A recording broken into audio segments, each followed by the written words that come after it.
আসসালামু আলাইকুম। সিলেট বিষয় সম্প্রচার থেকে আপনাদের স্বাগত জানাচ্ছি। আমরা দেখানোর চেষ্টা করছি যে আসলে বিএনপি নেতারা আসলে তারাও যদি এফেক্টেড হয় তাহলে এখন তারা তো মানে যারা ক্রিমিনাল এরা তো জানি লাইছে যে মানে অবাধ আপনারা ডিসেল লোক আলাপ করে একটা ব্যবস্থা করুক আপনার মাধ্যমে আমরা একটু আগেও আমরা একটু সামনে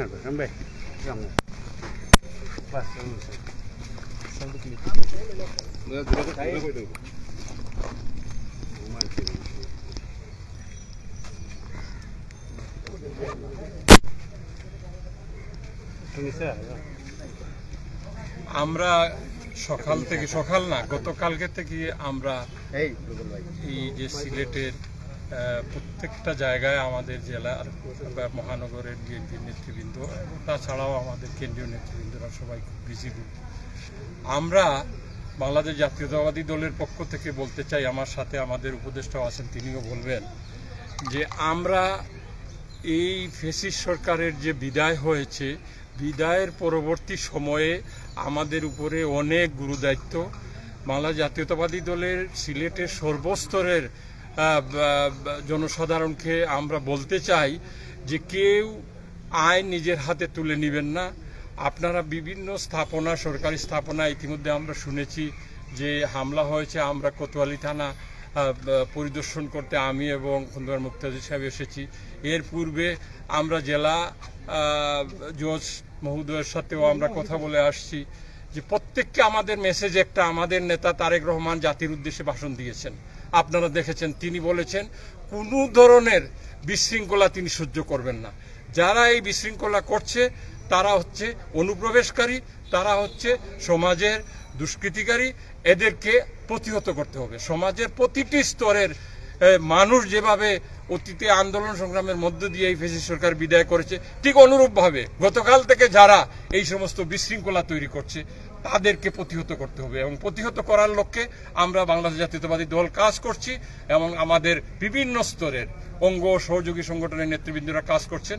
আমার জেলা বিএনপির সভাপতি হিসাবে সকলের কাছে আহ্বান থাকবে, আমাদের নেত্রীর মুক্তির আদেশ হয়েছে, আনুষ্ঠানিক মুক্তি হয়তো হবে, তারপরে তার সুচিকিৎসা, আমাদের নেতা তারেক রহমানকে স্বদেশে প্রত্যাবর্তন এবং আগামী দিনে যে সরকারের রূপরেখা দেওয়া হয়েছে সেই রূপরেখার আলোকে যে সরকার প্রতিষ্ঠিত হবে সেই সরকারকে সহযোগিতা, এই কাজগুলো হচ্ছে বাংলাদেশ জাতীয়তাবাদী দলের কাজ। সুতরাং কোনো বিশৃঙ্খলাকারীকে বাংলাদেশ জাতীয়তাবাদী দল তাদেরকে কোনো ধরনের বিশৃঙ্খলা আমরা সহ্য করব না। যদি চিহ্নিত করা হয় দলের কোনো পর্যায়ের কোনো কর্মী এই সমস্ত বিশৃঙ্খলার মাঝে জড়িত, তাদের বিরুদ্ধে আমরা কঠোর ব্যবস্থা নিব। এবং দেশবাসীকে, সিলেটবাসীকে অনুরোধ জানাই, আপনারাও আমাদের সাথে থাকেন, চিহ্নিত করেন, আমাদের এদেরকে ধরিয়ে দিন, আমরা তাদের বিরুদ্ধে ব্যবস্থা নিব। আর সিলেট বিভাগের, বিশেষ করে সিলেট জেলা এবং মহানগরের পুলিশ বাহিনীকে আমরা অনুরোধ করব, তাদের কর্মকর্তাদেরকে অনুরোধ করব, আপনারা স্ব দায়িত্ব পালন করেন। আপনাদের যে কোনো প্রয়োজনে বাংলাদেশ জাতীয়তাবাদী দলকে আহ্বান জানালে আমরা আপনাদের পাশে এসে দাঁড়াবো। আপনারা বয়ভীতির ঊর্ধ্বে থেকে জনগণের সেবক হিসাবে আপনারা কাজ আজ থেকে শুরু করেন। সুতরাং আমার বিশ্বাস আপনারা কাজ শুরু করে দিলে এই টুকাই এবং বিশৃঙ্খলাকারী যারা দুষ্কৃতিকারী যারা কাজ করছে এরা কেউ সমাজে থাকবে না। ধন্যবাদ সকলকে। এই যে বিশৃঙ্খলাটা গত রাত থেকে, এই বিশৃঙ্খলাটা প্রতিহত করতে আপনারা পদক্ষেপ নিয়েছেন? আমাদের পক্ষে যা করা সম্ভব। আমরা একটা দায়িত্বশীল রাজনৈতিক দল, বাংলাদেশের বৃহত্তম রাজনৈতিক দল বিএনপি পরিবার। আমরা শহরে, জেলায় বা দেশের সর্বত্র শান্তি শৃঙ্খলা রক্ষার্থে আমাদের লোকবল নিয়ে যা করা সম্ভব আমরা করছি। কিন্তু একটা জিনিস বুঝতে হবে, এই কাজগুলি কোনো পলিটিক্যাল এলিমেন্টরা করে না, করে দুষ্কৃতিকারীরা। এবং দুষ্কৃতিকারীরা শূন্যতার সুযোগ নেই। এখন যে ভ্যাকুয়াম তৈরি হয়েছে, যেমন আমরা এখন কোতোয়ালি থানায় দাঁড়িয়ে আছি, কোতোয়ালি থানায় যাদের থাকার কথা আইনশৃঙ্খলা রক্ষাকারী বাহিনী, তারা যদি থানা ছেড়ে চলে গিয়ে থাকে তো এই সুযোগ তো খারাপ লোকজন নিবেই। আপনি যদি পাড়ায় কোনো বাসা খালি রেখে দেন তো সেই বাসায় কি চুরি ডাকাতি হবে না? এই জন্য আমরা পাড়ায় মহল্লায় আমাদের লোকজন নিয়ে চেষ্টা করছি শান্তি শৃঙ্খলা রক্ষার্থে, এবং শান্তি শৃঙ্খলা বজায় আছে। আপনারা দেখেন সিলেট শহরের যাবতীয় ধর্মীয় প্রতিষ্ঠান, যাবতীয় ব্যবসা প্রতিষ্ঠান আমরা যতটুকু সম্ভব আমরা নিরাপত্তা দিয়েছি, এবং আমার জানা মতে সিলেট শহরের কোনো ধর্মীয় প্রতিষ্ঠানে এখন পর্যন্ত একটি টোকাও লাগে নাই।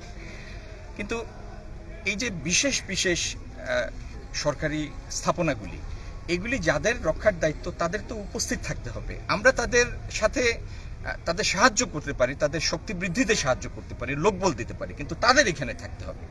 যাই হোক, তাদের অনুপস্থিতিতে আমরা চেষ্টা করছি তাদের শূন্যস্থানটি যথাসম্ভব পূর্ণ করার জন্য। আর আমরা প্রশাসনের শীর্ষ ব্যক্তিদের প্রতি আহ্বান জানাবো দ্রুত এই ভ্যাকুয়াম পূরণ করার জন্য।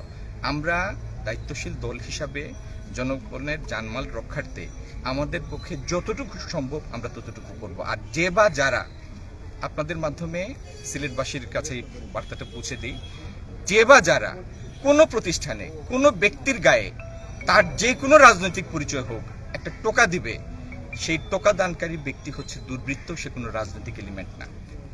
তাকে বা তাদেরকে তৎক্ষণাৎ প্রতিহত করতে হবে। ধন্যবাদ। দর্শক, আপনারা দেখলেন যে আসলে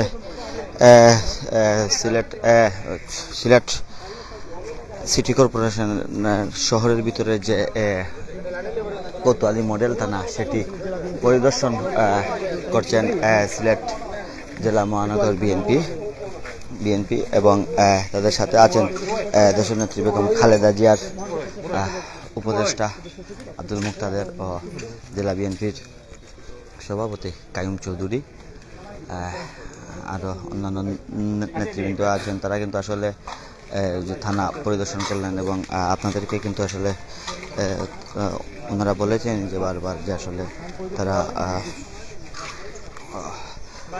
বিবৃতি দেবেন কিংবা বলবেন যে কি করা যায়, এবং তারাও কিন্তু আসলে চাচ্ছেন যে আসলে এই যেভাবে লুটপাট চলছে এটা বন্ধ হোক, কিংবা তারা